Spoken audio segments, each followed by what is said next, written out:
Yeah, okay. Good morning again. I'd like to call now to order the Subcommittee on State Foreign Operations and Related Programs. Thank you all for participating in this morning's hearing about the fiscal 2023 budget request for the United Nations.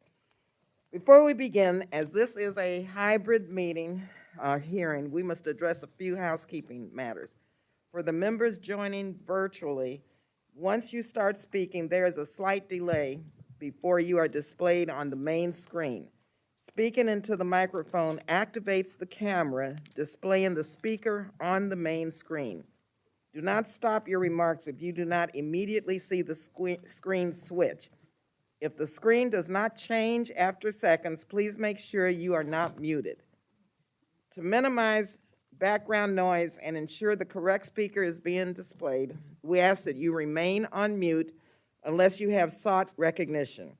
Myself or staff that we have designated may mute participants' microphones when they are not under recognition to eliminate inadvertent background noise. Members who are virtual are responsible for muting and unmuting themselves. If I notice when you are recognized that you have not unmuted yourself, I will ask the staff to send you a request to unmute yourself. Please then accept that request so you are no longer muted. I remind all members and witnesses that the 5-minute clock still applies. If there is a technology issue, we will move to the next member until the issue is resolved and you'll retain the balance of your time. Finally, House rules require me to remind you that we have set up an email address to which members can send anything they wish in writing at any of our hearings or markups. That email address has been provided in advance to your staff. So welcome again, Madam Ambassador, and good morning. This is our hearing with our ambassador to the United Nations, Linda Thomas-Greenfield. We're going to discuss the administration's fiscal 2023 request supporting the United States diplomatic engagement at the United Nations, its specialized agencies and programs, and UN peacekeeping activities. Ambassador Thomas-Greenfield, on behalf of myself and my colleagues, I want to thank you for joining us today and for bringing your many decades of experience in development and diplomacy to such a critically important post at such a critical time. The United Nations is an invaluable and irreplaceable platform for fostering diplomacy and international peace. And I've been privileged to serve as the United States Congressional Representative to the UN General Assembly on the Democratic side on 5 different occasions. And so I've seen firsthand the importance of the issues debated in New York and how much is at stake without UN engagement. After an historic global pandemic that has devastated health systems, crippled economies, reignited racial and ethnic divisions, and tragically claimed the lives of over 15 million people, the role and mission of the United Nations are as essential now as they were when the United Nations was first created after the aftermath of World War II. That's why I'm very pleased to see that the administration's fiscal 23 request fully funds or provides necessary increases in the UN-related accounts, including our assessed and voluntary contributions to UN organizations and UN peacekeeping missions. The request includes funds to begin paying down our unpaid debts for peacekeeping that have accumulated over the last 5 years and have now reached over $1 billion, which is, yes, a staggering amount. This subcommittee has long recognized the vital role UN peacekeepers play in conflict zones and the benefits that we gain with burden sharing with other countries through UN peacekeeping missions. We simply cannot continue to tout these multilateral partnerships while at the same time maintain arbitrary caps on our contributions and rack up millions of dollars in arrears, leaving other countries to foot the bill. Not paying our dues weakens our ability to lead on a host of international issues and cedes ground to our strategic competitors. Speaking of ceding ground, I'm deeply concerned that we will not achieve the Sustainable Development Goals by 2030 now that the COVID pandemic has caused tremendous backsliding. So Ambassador Thomas Greenfield, I'm eager to hear about your conversations with UN partners on how we get the SDGs back on track and how the fiscal 23 resources will help. I also hope you will update our subcommittee on the UN's response to the devastating invasion of Ukraine, as well as the UN's ongoing global response to COVID-19, especially in terms of vaccine distribution, rebuilding health systems, and addressing the second-order impacts, including rising rates of gender-based violence, illiteracy, malnutrition, and job loss, all of which has disproportionately affected women around the world. Now, Secretary Blinken said during his first major speech as Secretary of State that, and I quote, "We're always better off at the table, not outside of the room." I could not agree more, which is why I fully supported the administration rejoining the Paris Agreement, the World Health Organization, and the UN Human Rights Council.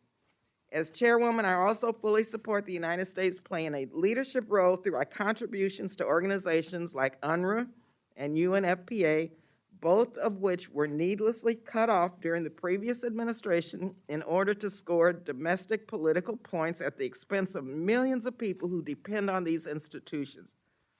Throughout my time in Congress, I have consistently advocated for the strongest possible partnerships between the United States and the United Nations. I encourage my colleagues to think carefully about calls for America to unilaterally cede the field at these international bodies to governments which work against our values. We may not always agree with other nations on every issue, but we must always have a venue where we can hear from other countries and be heard ourselves. America is not always perfect or a consistent voice for human rights, but we can and we have been vocal and persuasive. We need to keep making the case for human rights and human dignity. So Ambassador Thomas Greenfield, I want to thank you once again for your leadership, your devotion to diplomacy, and for your testimony today.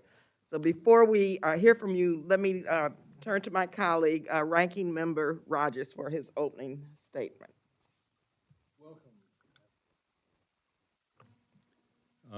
I'm glad that we were able to be here face to face to receive your testimony and discuss the 023 budget request for the UN and other international organizations.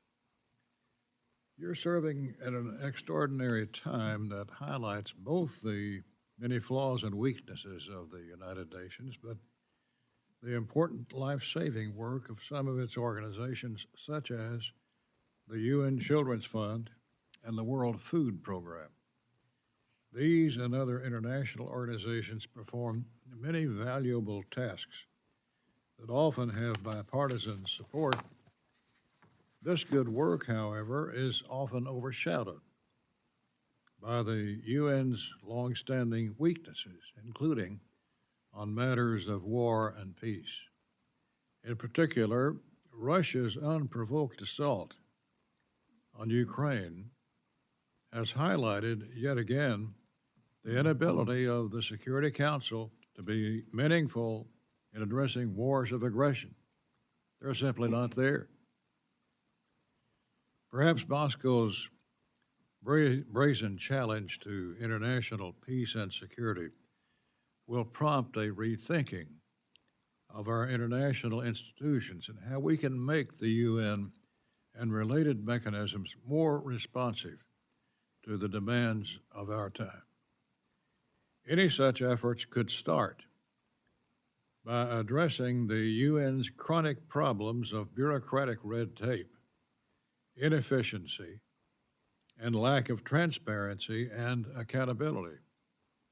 There could not be a more glaring example of these problems than the recent scandal at the UN Office for Project Services, which, according to press accounts, engaged in several bizarre insider deals that may cost the organization tens of millions of dollars. At a time when there's increased scrutiny of U.S. foreign aid here at home, stories like this at best feed the sentiment that tax dollars are being wasted and at worst are used to work against our own interests. While the U.S. Ambassador to the UN for Management and Reform has called for a comprehensive review of that agency, a broader review of UN agencies and practices has long been in order. For example, the World Health Organization received criticism from around the world for its failed response to the coronavirus pandemic. Many eminent experts called on the WHO to take action on transparency and desperately needed reforms.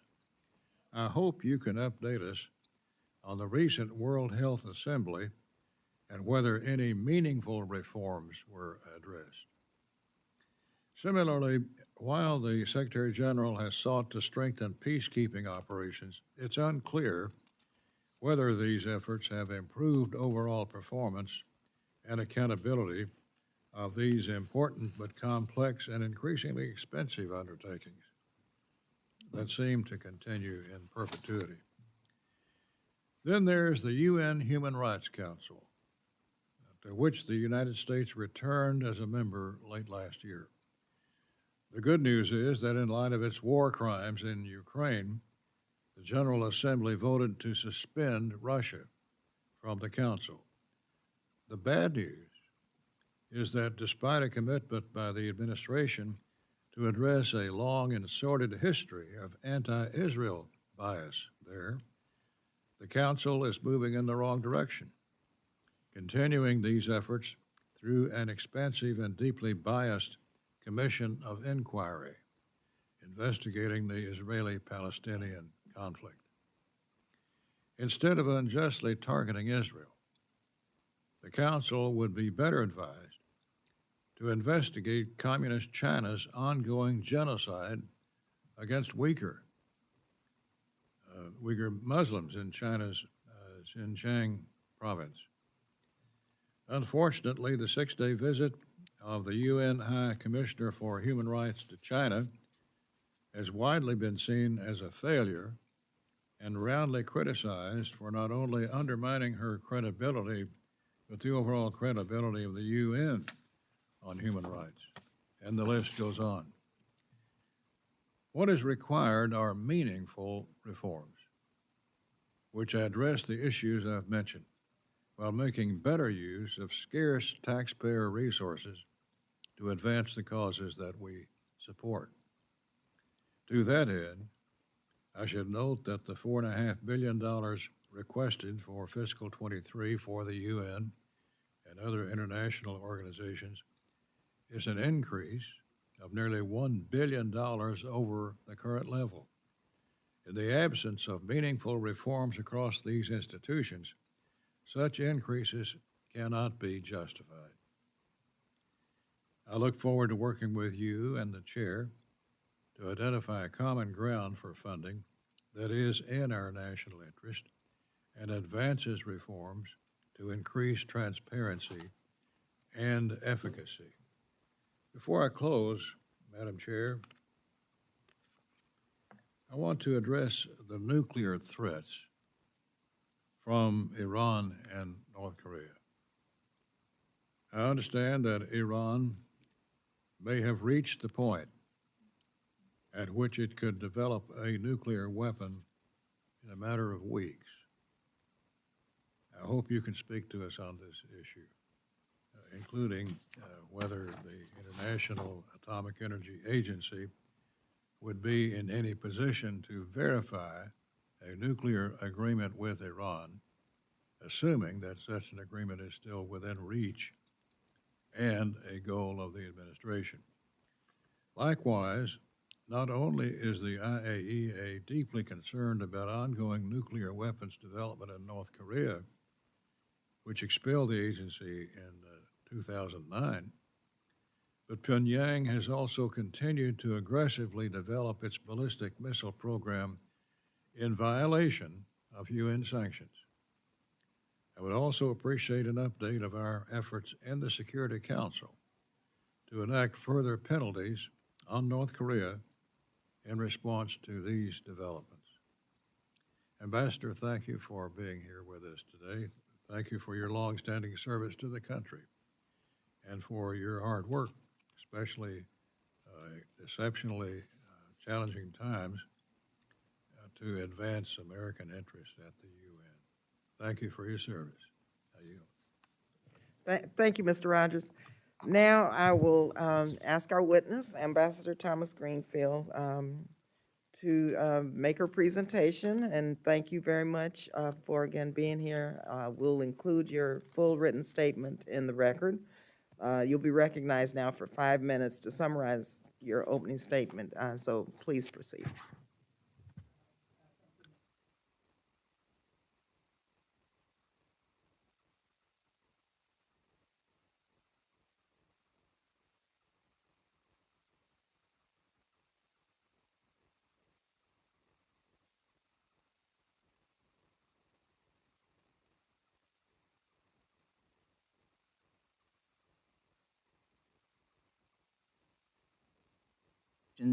To advance U.S. interests and address global challenges. We have not shied away from pushing for comprehensive reforms to make these institutions more transparent and accountable to U.S. taxpayers. And along with our allies and partners, we've tackled a range of challenges head-on, including public health threats, climate change, conflicts, and humanitarian crises around the world. In just over a year and a half at the UN, I have met with senior representatives from nearly every member state. I've been able to strengthen long-standing relationships and forge new ones. And so when crises have emerged, we have been ready. Before President Putin carried out his further invasion of Ukraine, the US went to the Security Council to expose Russia's plans to the world. And after he launched this unprovoked, unlawful, and brutal war, we mobilized over 140 member states to condemn Moscow's action, and it was a unified and historic vote, bigger than anyone could have expected. We then led efforts to suspend Russia from the Human Rights Council, and we're continuing to use every tool at our disposal to hold Russia's forces accountable. This multilateral strategy is effective, not just in supporting Ukraine, but across the board. Our multilateral engagements help lead to truces, however fragile, in Ethiopia and Yemen that have allowed for the delivery of urgently needed humanitarian assistance. And the UN, in partnership with the G7, has helped us respond to the recent spike in global food insecurity, another consequence of Russia's war of aggression. Just last month at the UN, Secretary Blinken hosted the Global Food Security Call to Action Ministerial, where we rallied the world to respond to this worsening crisis. Over 80 countries have aligned with our roadmap to combat global food insecurity, which calls for increased humanitarian assistance and in-kind food donations, among other actions. On nearly every issue in conflict, our multilateral engagement is delivering concrete outcomes for the U.S. and helping advance our values around the world. But let me be crystal clear. China and Russia are working day and night to drive an alternative authoritarian agenda at the UN and other multilateral institutions, and they're putting significant resources and personnel behind their efforts. Right now at the UN, to paraphrase President Biden, we are in a fight for the soul of the world. It would be a grave mistake to cede the UN and other multilateral fora to China, which is why the president's budgets ask for the resources and authorities needed to assert U.S. leadership. Currently, our failure to live up to our financial obligations at the UN give our adversaries an easy talking point, one they hit us with again and again. We need to be able to pay our bills in full and on time, and this will bolster our credibility and our leadership. The president's budget also asks for additional support for UN peace-building efforts, a worthwhile investment that helps prevent costly conflicts before they erupt. And it asks for authority and funding to enable U.S. leadership in organizations like UNESCO. In the absence of U.S. leadership, China and others have been more assertive at UNESCO, seeking to shape international consensus on issues like emerging technologies and artificial intelligence in ways hostile to democratic values. We need a seat at the table. when international standards and best practices are being set so that we can advance our values. Finally, we have a series of personnel requests in this budget, including much-needed increases in housing allowances for Foreign Service officers in New York, and investments that will allow more young and diverse Americans to serve at the United Nations. These are modest budget requests, but they speak to a larger priority. We need to attract and retain the best and the brightest if we're going to continue to be successful. And with the support of this subcommittee, we will continue to be successful at leading the world the American way. And with that, I look forward to your questions. Thank you. Thank you very much, Madam Ambassador. We'll now proceed in the standard 5-minute rounds, alternating sides, recognizing members in order of seniority as they joined or were seated at the beginning of the hearing. And I'm asking everyone to be mindful of your time and allow the witnesses time to answer within your 5-minute turn. I know the ambassador has a hard stop at about 11:30. So I'll start now with, and we probably will only have one round of questions. So I'll try to summarize my questions, several of them. They all have to do with the impact of U.S. engagement at the United Nations. As I said in my opening statement, it's critical that we have a seat at the table, as you said, not just to have our voice heard, but to shape the very issues being debated. With this in mind, Ambassador Thomas Greenfield, from your experience over the last year and a half, one, we have been able to accomplish, what have we been able to accomplish since rejoining the UN Human Rights Council and paying our human rights-related arrears? Secondly, how has the United Nations played a role in ending COVID pandemic and in trying to get the SDGs back on track? Thirdly, and lastly, what key reforms have we been able to advance by your presence, or by our presence, under your leadership, especially those focused on holding offenders accountable for sexual abuse committed by peacekeeping forces?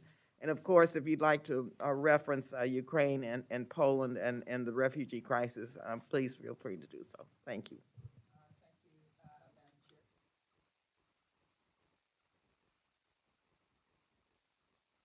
Thank you. Let me just start with how we have engaged to shape how the UN responds to crises. I have made a concerted effort, as I noted in my statement, to engage with every single member of the Council. There are 183 member states.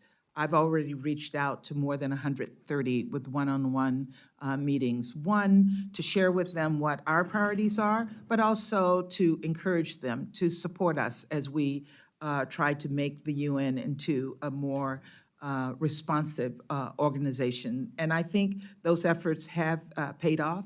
They paid off when we took the condemnation of Russia to the General Assembly, and we got 141 states to support that effort. It paid off significantly when we voted to remove and suspend Russia from the Human Rights Council. In the Human Rights Council, we were able to get a commission of inquiry set up to review the situation in Russia. And we've been able to bring about some key reforms across the UN that relates to sexual abuse and sexual exploitation. We engage in all of those meetings. Congressman Rogers talked about the work of my MR ambassador, who has been working aggressively in the Fifth Committee to ensure that the UN is more transparent and more responsive to our needs. On the issue of sexual abuse and sexual exploitation, we had an extraordinary meeting of the Security Council this week where we talked about the sexual abuse of women in conflict, and Ukraine, of course, loomed large in all of that. The fact that Russian soldiers have been committing acts of violence and sexual abuse against women and children in the Ukraine. And we were able to expose that very significantly in the Council. In the UN peacekeeping operations. We've also been very, very aggressively engaged in holding countries accountable when their soldiers commit abuses against civilians. And we've been involved in having some of those peacekeeping soldiers, countries removed from operations because they are not holding their soldiers accountable. I will admit that there's a lot more work to do, but we are working aggressively to make sure that our voice is heard at the table and that we push back against any action that goes against the core values that we stand for at the United Nations. Could you just mention Ukraine and the United Nations gearing up to address the refugee crisis? So more very than, quickly? thank you very much, Representative. More than 13, 14 million Ukrainians have been impacted by this unprovoked war. And while the UN was a bit slow to action, I will note that this has only been 100 days, and in that 100 days, they have galvanized their staff and ramped up their operations to provide humanitarian assistance, to provide protection assistance to those who've been impacted by this war, most of them women and children. I visited Romania and Moldova, met with UN officials. I expressed our concerns that we felt that, and many of you felt that they were not rising to the challenge. They heard us loudly and clearly. They put the staff in place, and we're seeing that they have improved and are aggressively supporting those who've been impacted. Thank you very much for clarifying that. I was in Poland probably a month ago and learned just that, and I really think that they're doing a great job in helping with this crisis. So thank you again. I'll yield now to our ranking member, Mr. Rogers. Thank you. President Zelensky of Ukraine has criticized the UN peace and security architecture, arguing that the goals set in 1945 during the creation of a global international security organization have not been achieved. It is impossible to achieve them without reforms, he says, and he's right. Russia's barbarous invasion and slaughter of Ukrainians has energized decades-old demands by supporters of international justice and peace that the world's governments repair long-acknowledged weaknesses in the world's institutions for preventing and sanctioning wars of aggression. And we're in the midst of perhaps one of the worst in history in the world in Ukraine, and yet the UN security operation sits idle, unable to speak. Central to the system is the UN Security Council. Its rules, written after World War II, provide for 5 victors in that war: Britain, China, France, Russia, and the U.S. The power, each of them, to veto any proposed UN action. In addition to the 5 permanent members, 10 other seats have no veto power and are rotated among other UN member countries.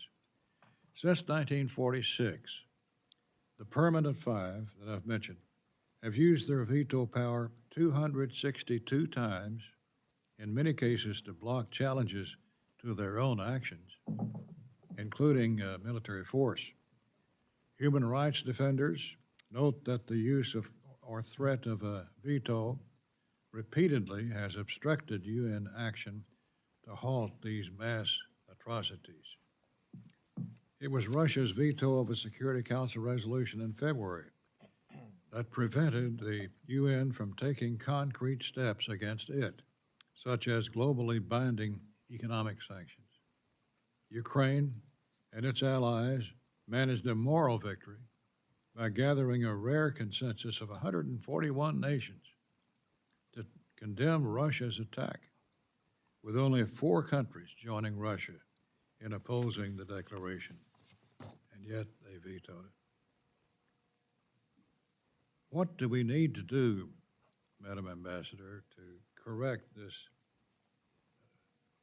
this incredible fix that we're in at the UN? Thank you for that question, and it's a tough question, but I think it goes without saying that we are working aggressively to address some of those shortcomings. And as I've said many times in the Security Council and elsewhere, Russia's veto can't stop us from exposing their actions. And the 141 votes against Russia in the General Assembly, they couldn't veto. It was a very strong condemnation of their actions. They're isolated in the Security Council. They feel it. I would not want to be sitting in the Russian PR's chair right now as he sat and listened to every single member of the Security Council condemn him. Even those countries that are supporting him with their vote condemn the actions that they have taken. Also, you will be glad to hear we co-sponsored a resolution with the country of Liechtenstein that calls for Security Council members who use their veto to come before the General Assembly and explain to the world why they vetoed actions that would stand in the way of peace and security. And Russia and China were called before the General Assembly yesterday because they vetoed a DPRK resolution condemning and calling for actions on DPRK.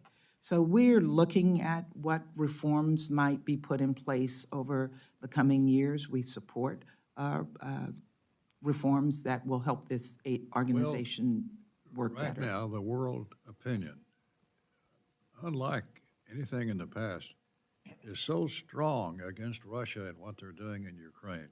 It's a great opportunity for us to seize on that unpopularity that they have and point out how weak the UN is because of these rules.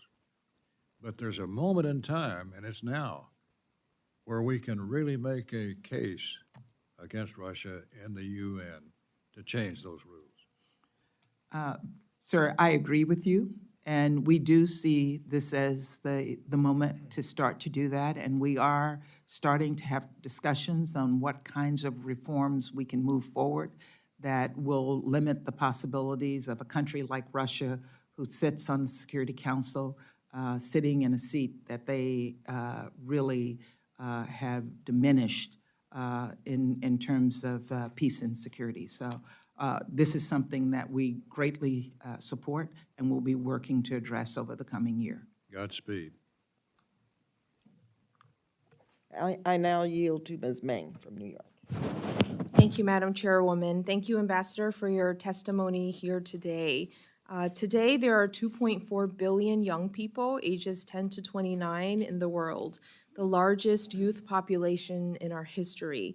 In countries facing conflict, it will be young people who will bear the burden of sustaining peace over generations, leading their society from reconciliation to prosperity. In 2015, the UN Security Council adopted Resolution 2250, recognizing the essential role of young people in preventing and resolving conflicts and in sustaining peace. This inspired my bill, the Youth, Peace, and Security Act, to ensure that the U.S. promotes the inclusive and meaningful participation of youth in mediation and negotiation processes that prevent, mitigate, or resolve conflict overseas.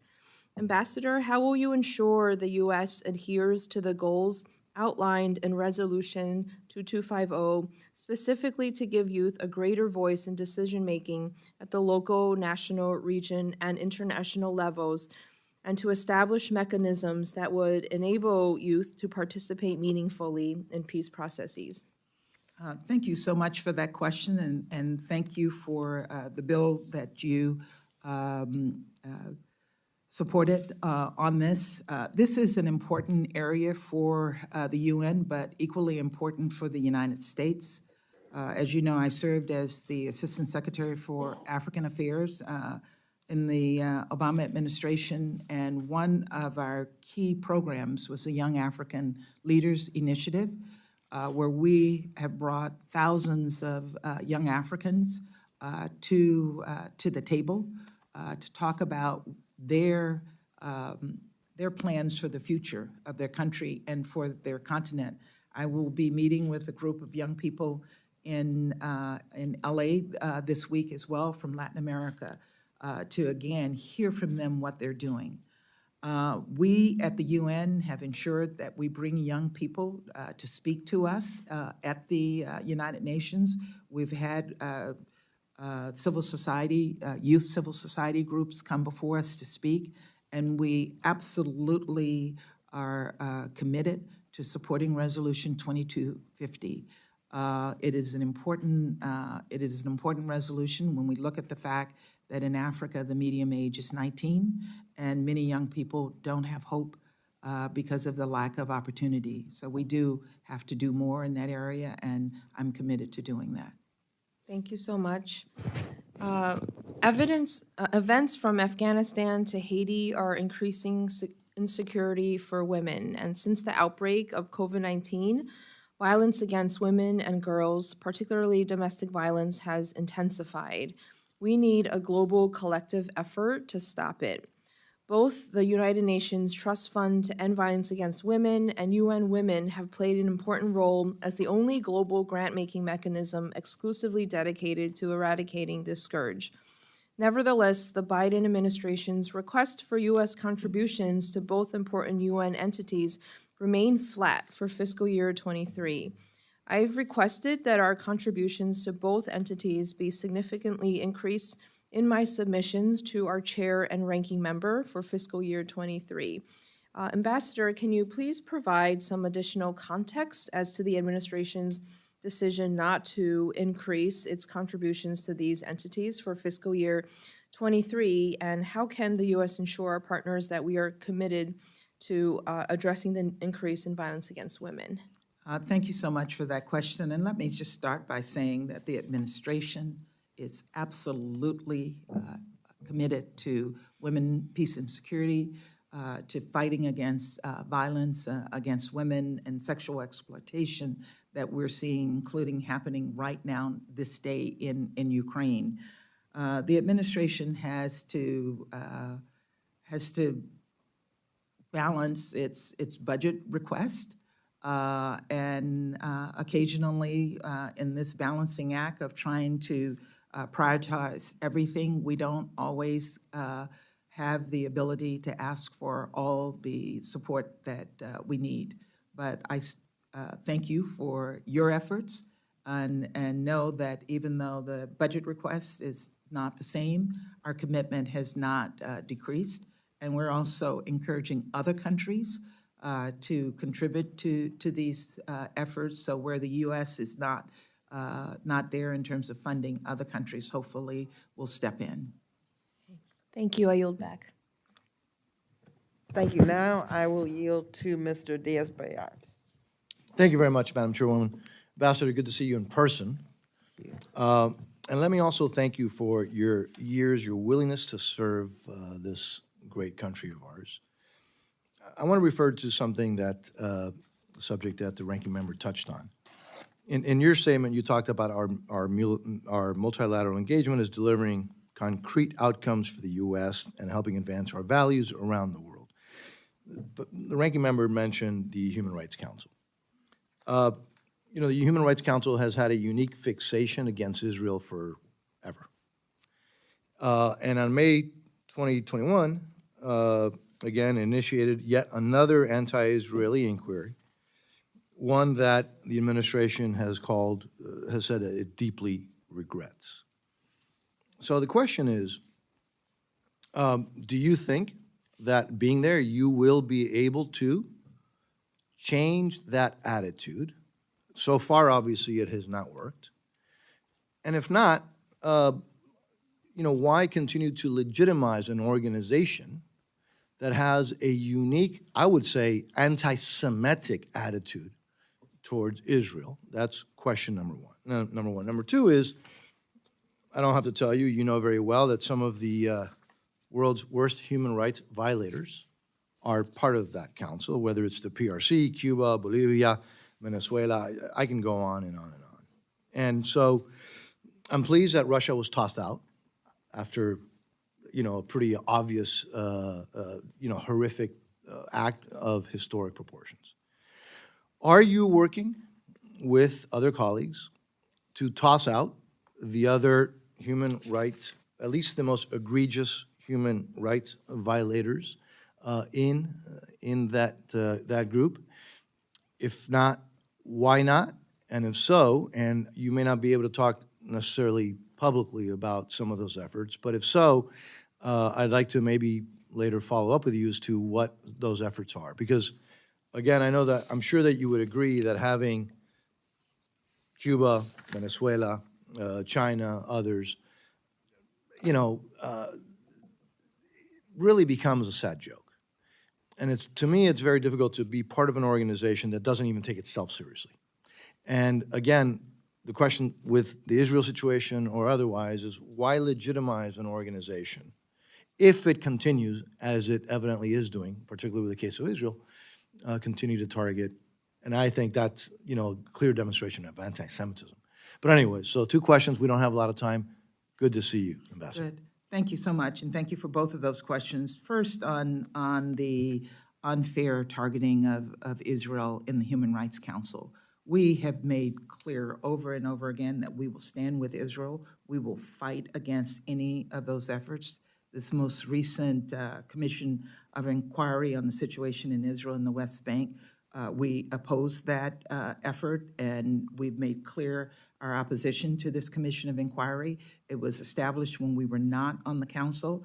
I can't say that if we'd been sitting on the council that we would have been able to block it, but we certainly would have been able to block and push back on this open-ended mandate that they were given. And we worked very, very hard in the Fifth Committee to cut the budget. We cut it by about 25%, and we will be working with other member states to do that over the course of this year. And in terms of the other members of the council, we can't agree with you more. We're sitting at the table with some pretty unsavory countries and unsavory people. But we know if we leave them to that table by themselves, they will take everything. And we have to make sure that we're sitting there to push back on them and push back on their efforts. What we're doing, Congressman, is trying to work with other countries to get countries that are supporters of human rights to stand up and run for seats on the council. Sometimes those countries are a little bit reticent about stepping up, and they won't step up if we're not there. So what I've heard from the good countries on the council is, thank God you're back. We couldn't handle this without you. We need you at the table. So not only do they need us at the table, but we need to make sure that we bring others like them to the table so that we can push the unsavory people that you mentioned off away from the table. I'm out of time. Thank you, Madam. Now I will yield to Ms. Franklin, who's on virtually. Good morning, Ms. Franklin. Yeah, hi. Thank you, Madam Chair. Thank you, Madam Ambassador, for being in front of us today.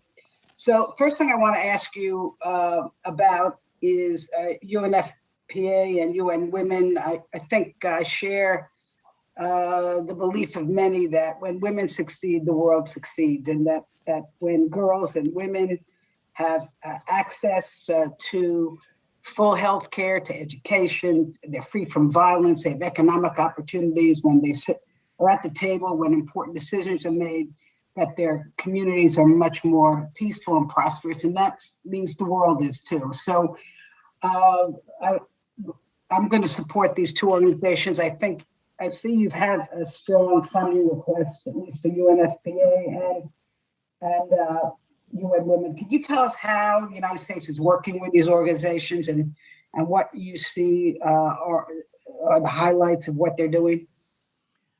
Thank you, Congresswoman. Both of these organizations, UN Women and UNFPA, provide extraordinary support to women in terms of protection of their rights, protections of their health, and providing support to women. We had a briefing this week, I mentioned earlier, on Ukraine and the impact of violence against women, and that these women not only need our voices when these attacks happen, they actually need our support. They need our support for medical assistance, they need our support for psychosocial assistance, they need our support for protection, and both of these organizations have stepped up to provide that support. So we have engaged very closely with both the leadership of UNFPA and the leadership of UN Women to ensure that they provide the support that women across the world expect and need from them in order to not just live, but to survive. It's an issue of survival for many of these women. When I look at the situation in Afghanistan, where women are being constantly, their rights are constantly being taken away and restricted by the Taliban, they know that the world is standing and pushing back against the Taliban to ensure that we do everything possible to support them. We're engaging with them. Madam, Yes, ma'am. yeah, listen, I want to tell you, I just want to make sure, I want to go on to one more item if I can, because I want to just thank my friend Mario Diaz-Balart for raising the issue of the UN Human Rights Council, and I agree with him, and just strong opposition to their targeting of Israel. And I want to also convey my expectation that the United States repel that in every way possible. I also want to ask you about the United Nations Relief and Works Agency, and ask you about specifically about their textbooks, which continue to contain anti-Israel and anti-Semitic content. Are we able to do anything about that? That is one of the most important issues on our agenda in our engagements with UNRWA. I visited the region late last year, and I met with the UNRWA leadership, raised our concerns about these issues. The textbooks are actually printed by the Palestinian Authority, and I raised it directly with the Palestinian Authority when I met with them, and told them that this was really a red line for all of us. They hear your voices on this. They hear our voices on this. UNRWA has indicated that they have put inserts in all the books countering all of this misinformation and the anti-Semitic comments in the books. We want those books removed, at least the references in those books removed, and we've made that very clear to the Palestinian Authority, and they've committed to us that they would remove them. I have not seen that happen yet, but we will not stop until we see action taken on this. I will say and stress that UNRWA does provide other services that are important for the humanitarian assistance for Palestinians, and we've said even to the Israeli government that it is important that UNRWA continues to provide that support to people who are in need. But we will be watching what they do on these textbooks. And there are other issues of management that we're working with them very closely on, and have monitored their work in the coming year. Thank you. I understand that. I yield back. Thank you, ma'am.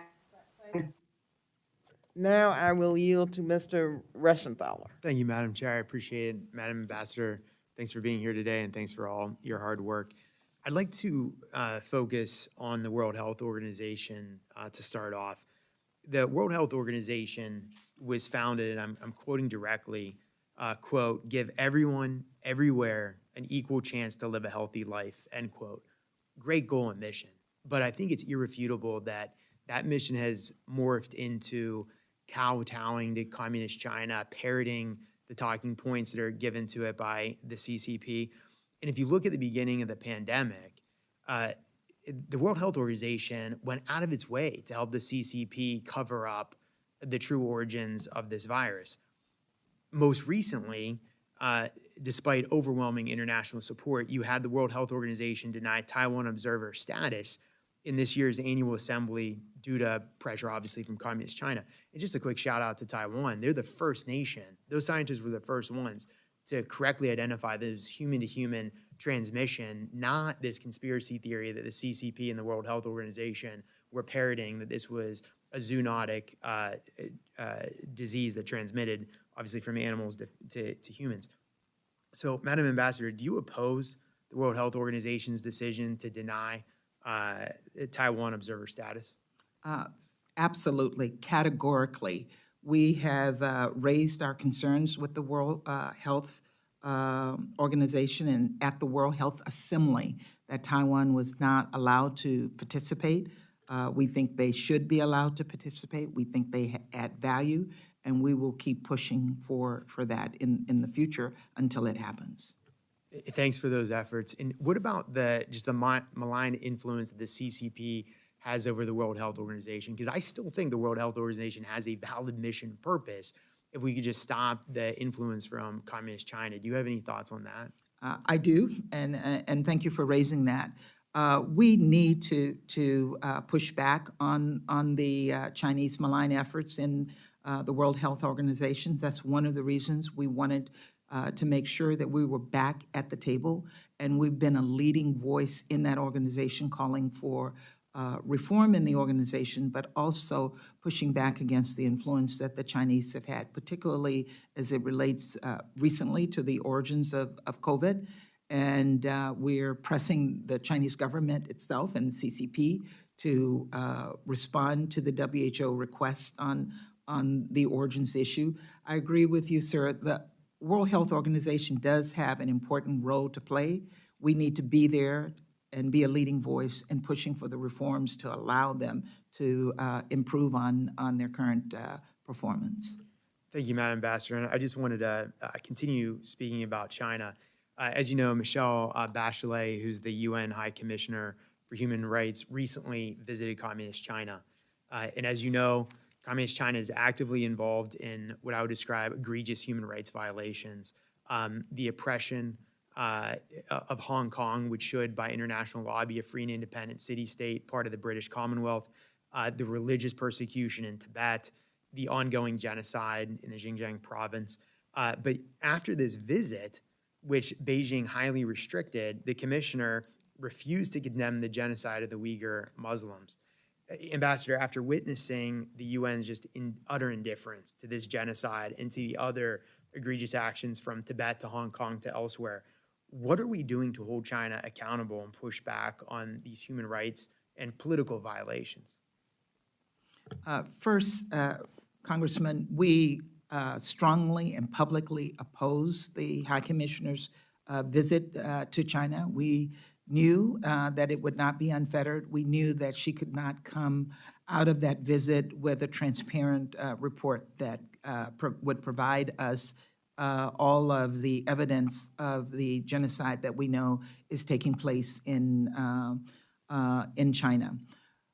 For our part, we regularly expose this in the Security Council. We've held a number of meetings with our British colleagues and others to call out the Chinese on this issue. I regularly meet with Uyghurs whose family members have been held unfairly by the Chinese government and have raised those concerns directly with the Chinese government myself. And we will keep pushing on these efforts.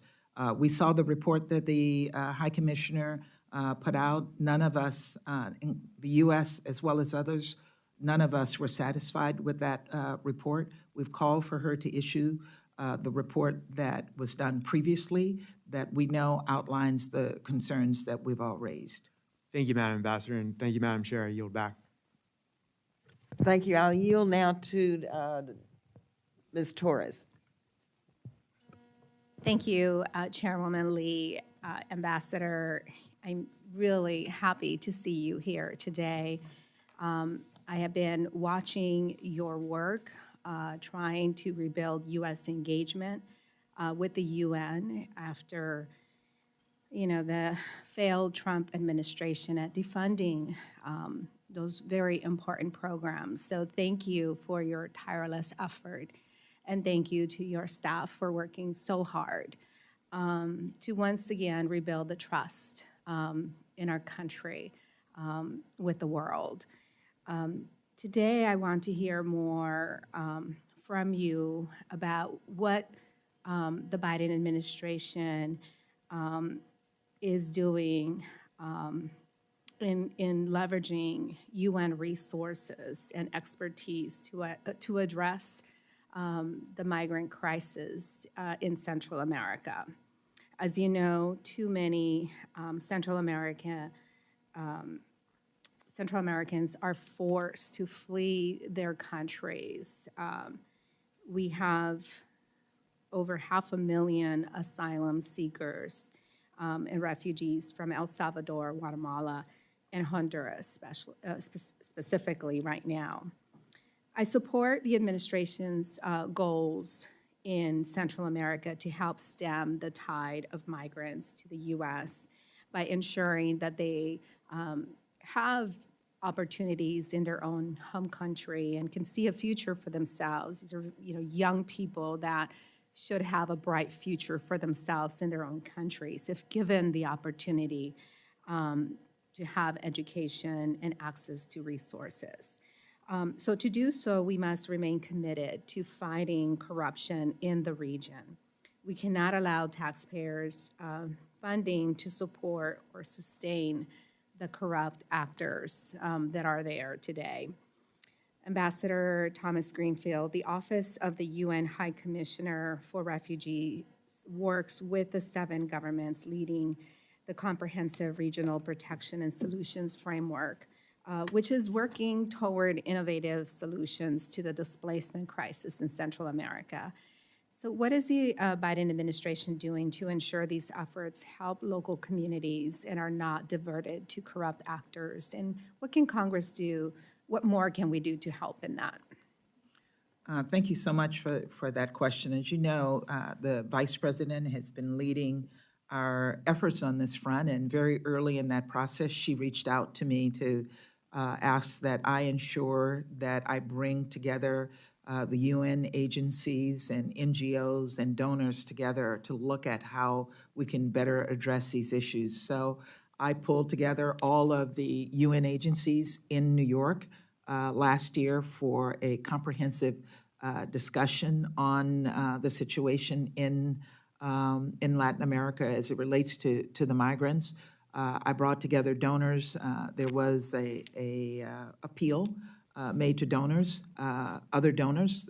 As you know, the U.S. is certainly the largest contributor, and the Office of Population, Refugees, and Migration has made a significant contribution to UNHCR's efforts in the 7 nations, but we're pushing for other countries to engage on this as well. Yes, the issue that I see in, dealing in our own communities with, trying to create good jobs to our local cities is no one wants to invest in a community that is plagued with corruption or high crime.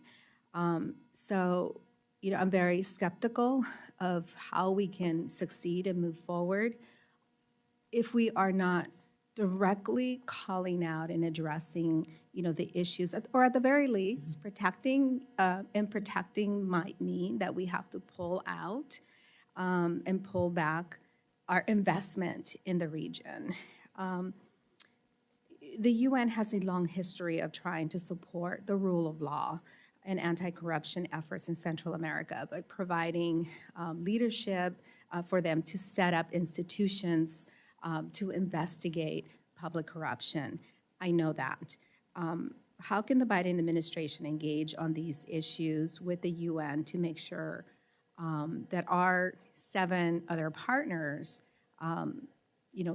are also focusing with us on that anti-corruption agenda? Well, certainly the UN couldn't do it without the support of the United States. So as I noted earlier, we're a huge funder, but I will be leaving here today to go to the Summit of Americas, where we're bringing the democracies together to talk about the importance of democracy and even call out some of those countries where we see issues of corruption and human rights violation. And that is a huge step forward. And we've seen some progress. Ecuador is an amazing example of progress in that area. Great progress. Thank you, and I yield back, Madam Chair. Thank you. I will yield now to Ms. Lepto. Thank you, Chairwoman Lee and Ranking Member Rogers. I'm incredibly honored to be joining all of you today as the newest member of the State and Foreign Operations Subcommittee, and I look forward to working with you and other members of the committee. Ambassador Thomas Greenfield, it's great to see a fellow Louisianan in this committee room today, and I look forward to working with you and the administration to provide the best possible oversight and stewardship of the United Nations mission budget. We're in the middle of a global food insecurity crisis, which has been exacerbated by Russia's invasion of Ukraine. As you know, the 5th District of Louisiana has numerous farmers who are ready to produce and provide food assistance during international crises. In our home state, we're used to quickly providing food assistance in the face of natural disasters. How do you see American agriculture being able to help with this crisis? Specifically, how will you advocate to the UN that American agriculture is ready to provide food assistance to countries in dire need, at a time when many developing countries depend on Ukrainian food supply that has been decimated during this invasion? Thank you so much, Representative, and it's great to see you here, and also great to be with someone from the great state of Louisiana, and I do look forward to working with you. You may know that one of my highest priorities at the UN has been to work on food insecurity. I held during my presidency last year a signature event focusing on food insecurity and conflict. And just last month, during our presidency, we hosted a ministerial on food insecurity, paying with a particular attention on the impact of Ukraine on food insecurity. And then we held as our presidency, a signature event bringing together about 40 countries to talk about how to address these issues and what we can do in our countries. So I am very, very proud that Louisiana is an agricultural state, one in which we can look for opportunities for farmers from Louisiana and elsewhere in the United States to start to work to fill in the gap. We've also brought private sector, and I know that private sector companies working out of Louisiana have been engaged in some of these discussions to see how we can support American farmers making a contribution. And I will certainly look forward to visiting with you and talking with some of those farmers when I'm next in Louisiana. Thank you so much. I'd like to go back to an issue that I know many of us have concerns about on this committee. The UN Human Rights Council has had a disproportionate and biased focus on Israel, including their Commission of Inquiry that we spoke about today. Now that this administration has re-engaged the U.S.'s involvement with this council, what are we specifically doing to address this injustice against our ally Israel, and what action should be taken to stop bias in other UN organizations against Israel? Thank you, and that is one of my highest priorities. I talked about it during my hearing. I met with the Israeli ambassador to the United Nations just yesterday to talk about some of these issues, including our concerns about the Commission of Inquiry. So we're working hand in hand with the Israeli government as well as other partners who agree with us about the unfair targeting of Israel, particularly in the Human Rights Council, but even in the Security Council, where we have a meeting on Israel every single month focused on the Palestinians. And it is something that we disagree with. It is something we're fighting against. And I think at the Human Rights Council, you will begin to see that our presence will make a difference. And in the Security Council, I'm pushing aggressively against this unfair targeting. Sure. One last question. This administration has requested in its budget to fund the UN Population Fund at $56 million. Many of my colleagues and I have grave concerns that this fund continually promotes abortion services across the globe. The majority of Americans agree that our taxpayer dollars should not be funding abortion. Even more Americans agree that we should not be funding abortion overseas. Why does this administration continue to push for American taxpayer dollars to fund a radical anti-life agenda overseas? Thank you so much for that question. And I will respond by saying the UNFPA provides really important support to women who have been the victims of violence. We provide support for reproductive health. I was talking to a woman who told me she had 7 children, and she and her own health was impacted, and that the UNFPA provided her with the important support. So the main goal is not to provide for abortion, is to provide for reproductive health support and even psychological support for women who have been the victims of violence. And we think it's important that we be at the table, that we provide support to women for these kinds of services. Thank you so much for your responses. I yield back. Thank you. I yield now to Mr. Espaillat. Oops. Excuse me, Mr. Espaillat, I believe it's Ms. Wexton, and then we'll come back to you. Thank you, Madam Chair, and thank you, Ambassador Greenfield, for being with us here today. I've been following the recent visit to China by Michelle Bachelet, the UN High Commissioner for Human Rights, just as Mr. Reschenthaler brought up. And as you're likely aware, there were some concerns leading up to the trip that COVID restrictions would be used as a cover to limit access, and that the PRC would use this visit as a propaganda to support its narrative that everything is fine in Xinjiang, in Hong Kong, and in Tibet. And it looks like that's exactly what happened. From what I've read in the press coverage, the High Commissioner and her team did not get unfettered access. There were government officials with them everywhere that they went. And constituents of mine who have family in Xinjiang indicated that their family members were not allowed to leave their homes during the visit. In her visit with President Xi, she was quoted by state media praising China for, quote, protecting human rights. Now, she later issued a statement saying that wasn't true, that she never said that, but that's what the PRC, indicated in their press release, in their coverage of it, and that's obviously very concerning. During the news conference, she assured everyone that the internment camps that house over 1 million Uyghurs had been dismantled, quote unquote, saying that she had been assured that was happening, despite the mountains of evidence that to the contrary, including recent satellite images showing that in fact they're accelerating the building of these, and that they're actually rapidly expanding.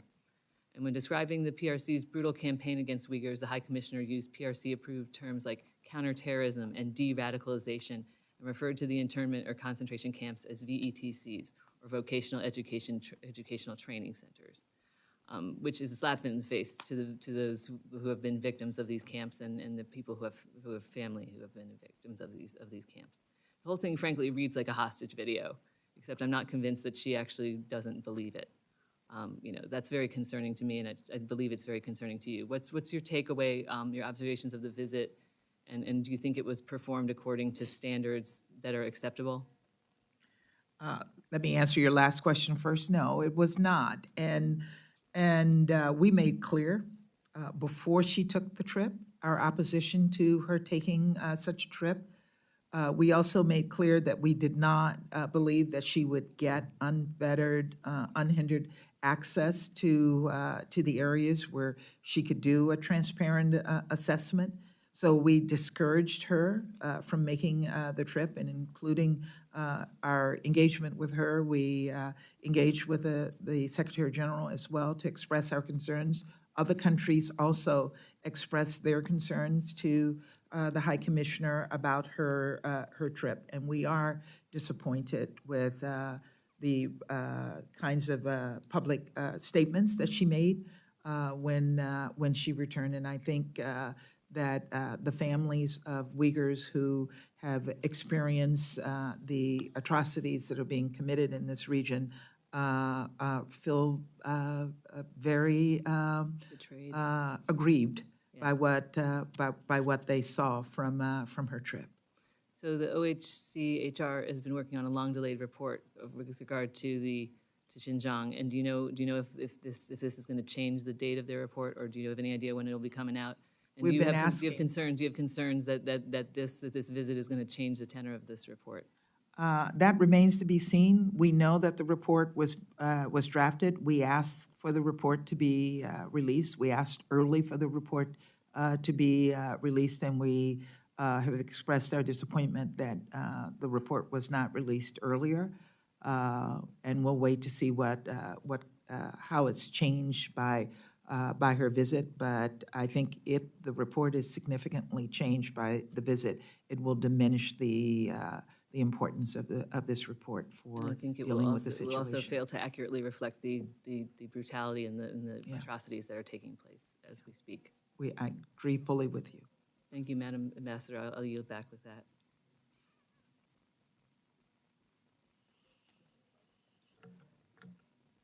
Thank you. I will yield now to Mr. Espaillat. Yes. Thank you, Madam Chair. Thank you, Ambassador, for your comments today.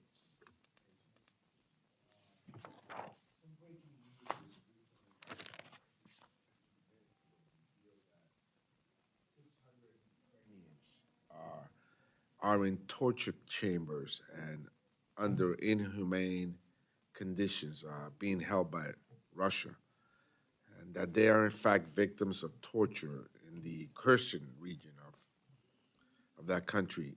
Most of them are either journalists or pro-Ukrainian activists. And just this week, you declared at the UN Security Council that there are credible reports of atrocities committed by Russia's forces against civilians in the Ukraine, including horrific accounts of sexual violence. Last March, I, along with Representative Cicilline, introduced H.R. 964 in the House, condemning Russia's unlawful war of aggression in the Ukraine and urging the global community to hold Russia accountable for war crimes, to hold Vladimir Putin accountable for war crimes. What do you propose that we do collectively, both Congress and you at the UN, to really hold Russia accountable? As we heard today, they're holding currently 600 Ukrainians in torture chambers. I'm not surprised by that news. It's horrific. We are hearing every single day of atrocities that are being committed by Russian soldiers in Ukraine. And every single day it gets worse and worse. And we have called the Russians out. They certainly use their disinformation machinery to push back against this, and we have to be on guard every day to stand up to that disinformation campaign.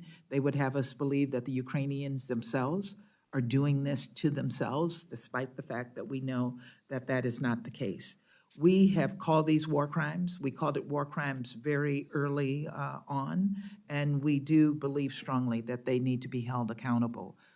Some of the things that we might do to support holding them accountable is, and we're doing some of those already, providing support to the Ukrainian prosecutor's office to gather documentation and evidence to use against the Russians, supporting the efforts of the International Court of Justice that also called for the accountability by the Russians, and the ICC, which we're not a member of, but have definitely support them getting the evidence that they need to hold the Russians accountable. And we're holding them accountable every single day by the isolation that we are ensuring that they feel in the Security Council and around the world, kicking them off the Human Rights Council. They've also been kicked off a number of other UN agencies and bodies as well. And that is our message to the Russians, that we will not treat them as if it's business as usual after they've committed the kinds of atrocities they've committed in Ukraine. Real quickly, you mentioned that you will be going to the Summit of the Americas.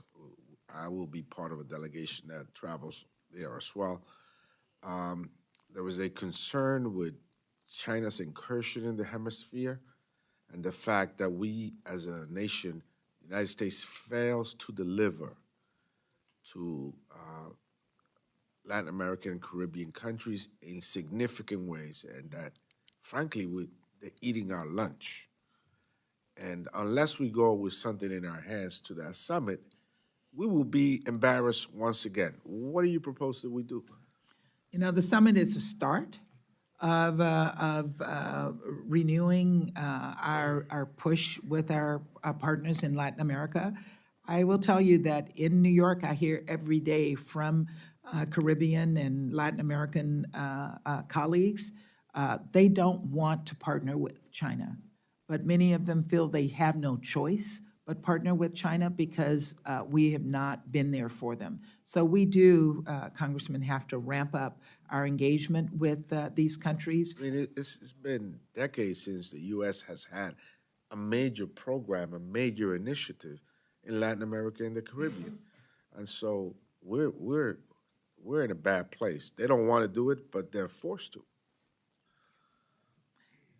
And I agree with you, and I think Congress has a role to play in supporting our efforts and our requests for assistance, but also in giving us advice on how you think we might better engage. Thank you. Yield back. Okay, well, Ambassador Thomas Greenfield, first of all, we're grateful for your dedication to diplomacy and for representing America on the world stage and for your time this morning. And I think you have heard and seen all of our committees who are committed, regardless of party, to global peace and security. And we appreciate your leadership. And we don't have time for another round, so I will close by just following up with Mr. Espayot's point. I too will be participating in the Summit of the Americas. I was also with President Obama in Panama. And once again, here we are with the same issues.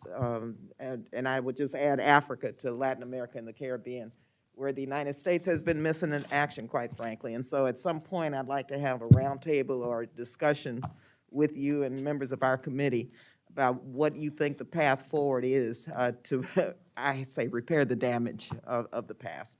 So, Mr. Rogers, would you like to have any closing remarks? Well, we appreciate your being here with us today and generous with your time and your opinion. We thank you for your service to the country. I was going to ask you about Iran and what's going on there, because we now hear that they're nearing a nuclear bomb capability. But nevertheless, good luck in your work. Godspeed in your service. Thank you. Just also say your testimony today will really help inform us as we craft our fiscal 2023 appropriations bill.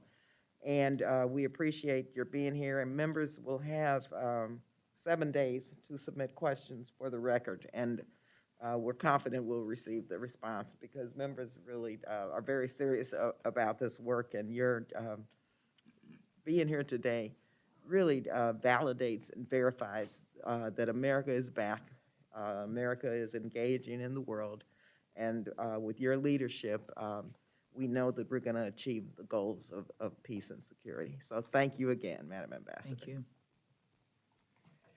This concludes today's hearing. The Subcommittee on State, Foreign Operations, and Related Programs stands adjourned. Thank you again.